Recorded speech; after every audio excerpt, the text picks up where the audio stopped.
I'm here in Cleveland Heights, Ohio at the Reverence Design Team, and today we are going to have like a wonderful 3, maybe 4-part series talking about what they don't tell you at the hair salon about fine hair. Remember, if you like this video, please hit the like button at the bottom of the screen, and don't forget to hit that subscribe button over there. That way, whenever I post another video about hair, you will be able to get a notification and begin to join in on the conversation about what they don't tell you at the hair salon about hair, as well as learn everything you need to know about hair from the people who do it the most.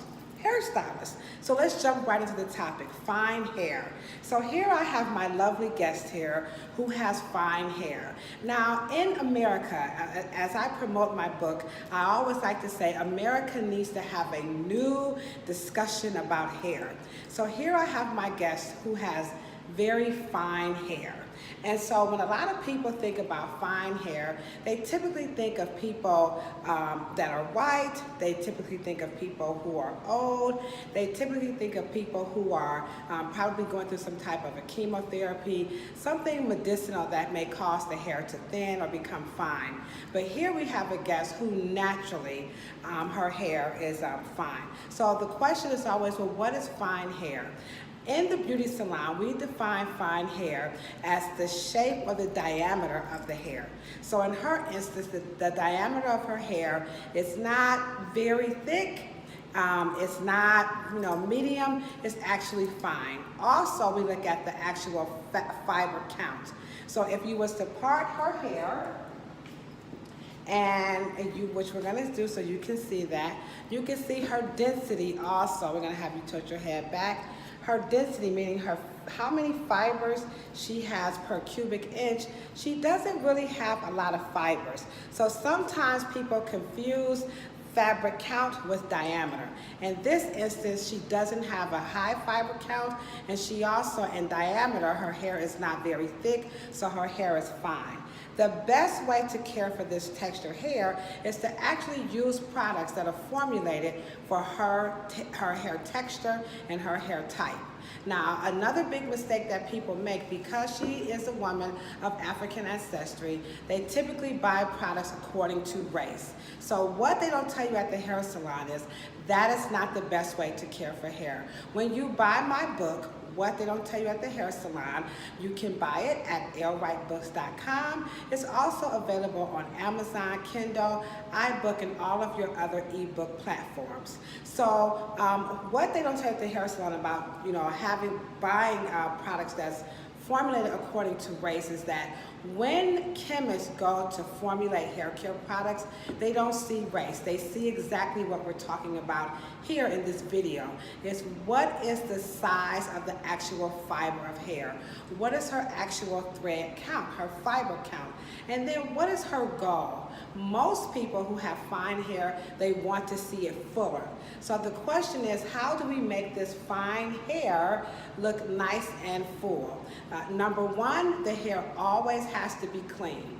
For those of you who are waiting 1 to 2 to 3, maybe 4 weeks, that will not suffice for a person with this type of hair, because when her scalp begins to secrete its natural oils, the hair is going to become limp. That's number one. Number two, when her scalp begins to cleanse itself, which it will, it's going to create yeast. So if she was to wait past 4 to 5 days, she begins to comb this hair, she's going to begin to redistribute the oil, and unfortunately, she's also going to redistribute the yeast. Now, she does not have a lot of afro in her texture, so her hair is going to get oily very, very quick. So it is imperative that for those of you, regardless your race, whether you have afro accompanying your texture or not, that this hair must be cleansed a minimum of 1 to 2 a week. Some people, their hair is so oily, it actually needs to be cleansed every day, particularly when it's associated with fine hair. So when she first came to the salon, how often were you shampooing your hair? Anywhere from 2 weeks. So she was waiting 2 weeks. Were you happy with the results on your hair for 2 weeks? Not at all. she was not happy with the results. And the 2-week practice, it's a cultural practice for many people with, I'm just gonna say of African ancestry because we don't promote race. And we know, unfortunately, that the every 2-week practice, it comes from slavery and African Americans' attempt to associate with, with their white, cohorts, you know what I'm talking about, okay? All right, so we're not promoting that because the color of your skin has nothing to do with how often you should or should not cleanse it. When it comes to hair care, you have to do what the fabric calls for. In her instance, her hair is fine. She was doing the practice of waiting every 2 weeks, and she just readily admitted that she was not very happy with her hair. So number one, the hair has to be clean. Number two, a haircut plays a very, very pivotal role in the performance when you have fine hair. As a matter of fact, any texture of hair you have, if you don't have the bang and cut, forget about it. For those of you who are like, I'm not getting my ends clipped, and no, I want to see the weight. Well, so 2 things about the haircut. Number one, a haircut is to your hair what shears are to this fabric. So you see this nice little dashiki shirt, The reason why we were able to achieve this shirt is because it was cut this way. So the same thing for her hair, okay? The other thing about cutting your hair is think of it like your fingernails, okay? So as your hands go in and out your pockets, you're using your fingers. Sometimes they snag, they snip, whatever, they break. So what do? You file them. So that's why it is important that, she keeps her hair cut. I would say more than likely no more 4 to 6 weeks. The longer you go without cutting this hair, it's going to cut itself, begin to fray, it's going to tear. Also, weight is the enemy of the hairstyle. So once this hairstyle becomes really heavy, the style will not perform like it should. So the haircut is imperative to your hairstyle, whether it's spiky, whether it's a mohawk, even if you wear a bald head, you have to make sure that that head is shaved properly. So for her, I highly, highly recommend that we cut her hair every 4 to 6 weeks. She can grow it as long as she wants, but she may not have as much volume as it gets longer, but what she will have is performance out of the curls. When she goes to comb her hair, she will have great manageability. So recapping, number one, you want to make sure you're using the right products.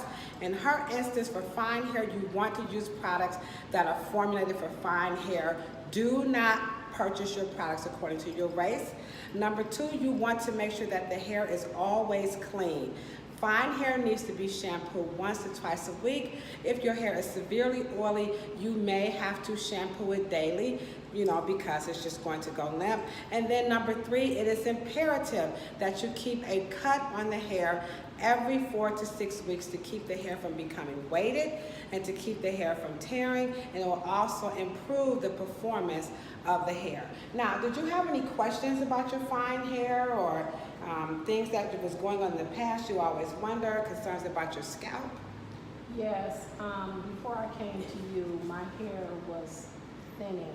It was thinning. It was thinning more and more, and when I combed it, it was coming out long strands. And I was very much concerned, and I tried several products, and they didn't help. And along with that, I found out from your book, that I was putting stuff in my scalp that really made it worse. Okay. So her concerns about her hair had a lot to do with her scalp.